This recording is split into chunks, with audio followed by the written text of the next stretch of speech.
Good morning. Happy Tuesday, everybody. Just want to talk to you about the differences between two types of contracts. And I think a lot of people are very confused about that. And it's not talked about a lot. I haven't seen a lot of news on this where realtors or brokers are talking about the differences between an as-is and a non-as-is contract. And I think when you're writing a contract, when you're writing an offer on a property, it's good to know the differences. And I think there's a little bit of uncertainty about an as-is deal if you're a seller, and a non-as-is deal if you're a seller or a buyer. So we're going to talk about the differences today. I know that typically when you're working on the listing side, when you're a seller, when you're trying to sell a home, on the surface, an as-is can seem like the right thing to do, the right contract to use, because you want to sell it as is, and it's cleaner, and I don't have to do any work. I don't want to be obligated. And I want to show you that having a non-as-is contract or offer on the table may be more to your benefit as opposed to an as-is. And when you're conversely, when you're on the buyer side, you may think, well, having a non-as-is offer, a contract on the table might be more beneficial. And I'm going to show you some reasons why an as-is contract is actually going to be the benefit to the buyer. So that's what we're going to talk about today. I'm Glenn Stein, Realty Executives in Ocala and in the Villages. For those of you that are searching for homes in our area, buymidflhomes.com. We'll take you to a place where you can register and sign up and look around for any property from pretty much Gainesville, Florida, all the way through Ocala, Bellevue, Summerfield, Marion County, the Villages, Orlando, Tampa, all the way down the West Coast, and many other areas as well of Florida. So if you have questions, you could also communicate with me through the chat here. And if you'd like to subscribe, that'd be great, because I'm doing educational videos where people are learning more and more. And if you do have questions, you can also call me at 352-572-3796, 352-572-3796. I'm going to do a share screen with you so you can actually see some things here. So we're going to really, first of all, we're going to look at the as-is contract. Okay, we're going to look at the as-is contract because there's some things here that I want to point out. So specifically, I mean, there's a lot here and there's a lot to cover, but really what I want to cover with you is this particular portion here where we're talking about the inspection period, right? Like there's some things here that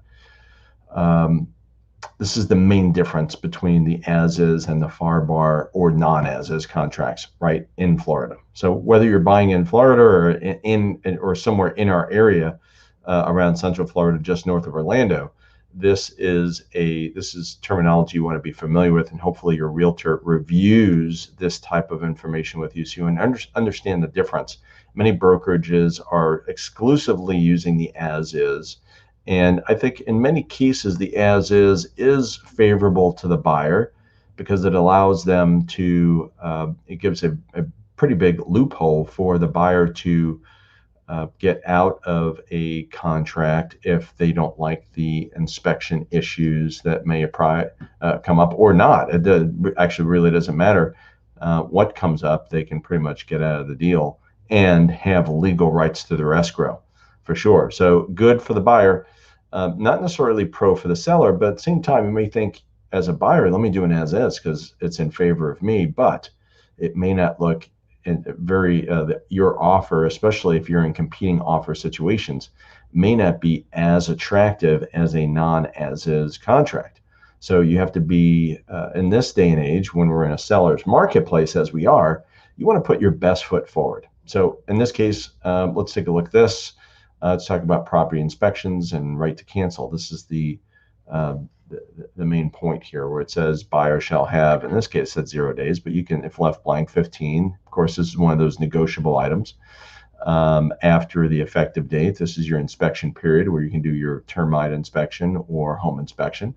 If buyer determines in buyer's sole discretion that the property is not acceptable to the buyer may terminate this contract by delivering written notice of such election to seller prior to expiration of inspection period. So if they don't like the condition of the property for whatever reason, then obviously it says that the buyer shall have access to their deposit as long as they let the seller know and the listing agent know before the time period is up. So buyer shall be responsible for prompt payment for such inspections or repair, damage to, and restoration of course, if there's any damage done to the property, the buyer is responsible for it while the inspection was being done. But the point is, right, that the buyer exercises the right to cancel the deal if they don't like the property condition. And it doesn't really matter. It doesn't have to be a major deal. It could be a minor situation. So that's something really to consider.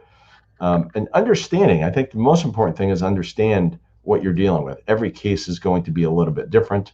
You never know what's going to take hold. You never know if a as-is contract is going to be the best move or not. It may not be, right? It may not be. So we have to really look at that. Okay, so now I want to take a look at the non-as-is contracts. We're going to look at that in a minute.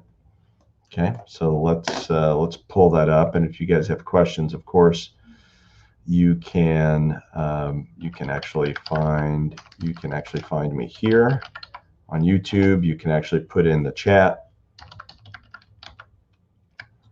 right? You can do that, or you can call me, of course, 352-572-3796. Do that as well. And of course, if you're just looking around, you want to see what's going on in the marketplace, subscribe to the channel because I'm giving you guys updates. And we're obviously doing this live. That's why there's a little bit of pause here. But also you can look around for property on our website here on the channel. So, all right, so let's look at, let me do a share screen and you will be able to see.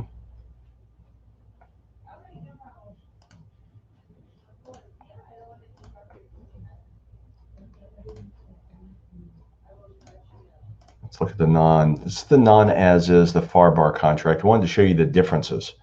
So, first of all, this particular contract allows the seller to repair items, right? There's usually some kind of limit. And as you can tell here, there's an inspection period like the as-is. Here it is, right? 15 days or whatever is put into that blank, and that's negotiable. Now here, the item specified here, right, below, which is seller is obligated to repair or replace, may be inspected by a person who specializes in occupational license, or typical home inspector would fit that bill. And during this time period, the buyer shall say that they want the following items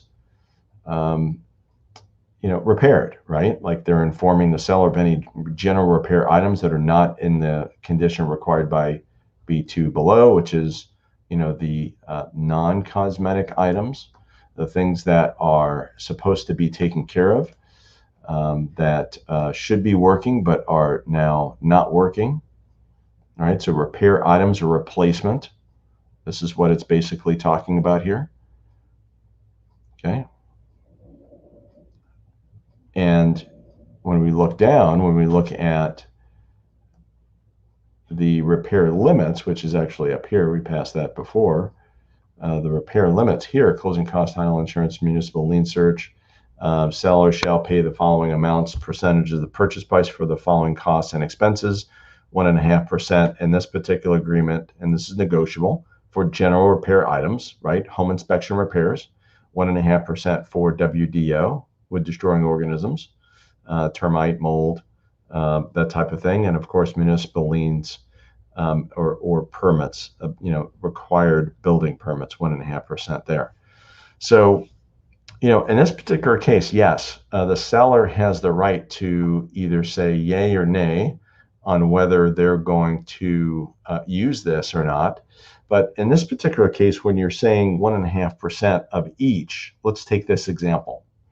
So if you've got a buyer that puts in an offer, it's accepted, these are the terms, they do the inspections, right? Home inspection, termite inspection, and $1,000 worth of repairs are needed for general repair home inspection items, $1,000 for let's say there's a little bit of termite damage and $1,000 for maybe a building permit that wasn't taken out, right? Like they've got to close out the building permit or required building permit for existing improvements.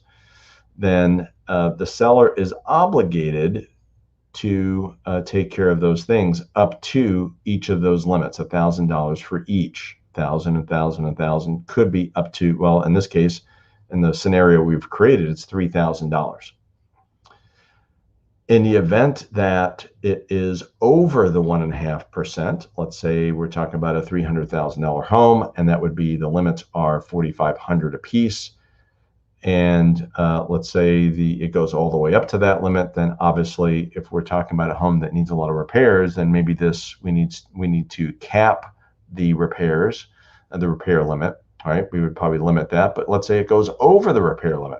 Let's say there's $30,000 worth of repairs, $10,000 for each of these three items here. Well, in that case, what happens is then the seller has the right to repair it, and the buyer has to stay in the deal, or they have the right to not repair the overage. So if the overage is 45, if the limit is 4,500 and it goes to 10,000, then they can say, well, we're only going to take care of the 4,500, and the buyer can decide to either accept or reject. And if they decide to reject, then the buyers would then have legal rights to the escrow money.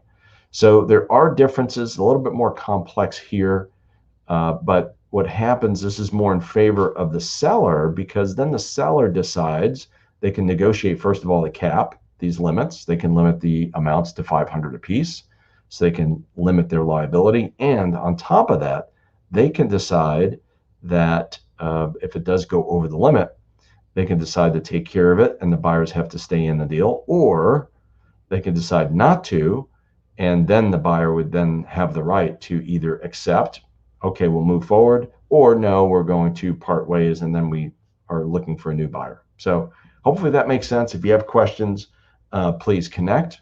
352-572-3796, 352-572-3796. And of course, visit us here at buyminflhomes.com. My name is Glenn Stein, Realty Executives, and look forward to connecting with all of you really soon. Take care.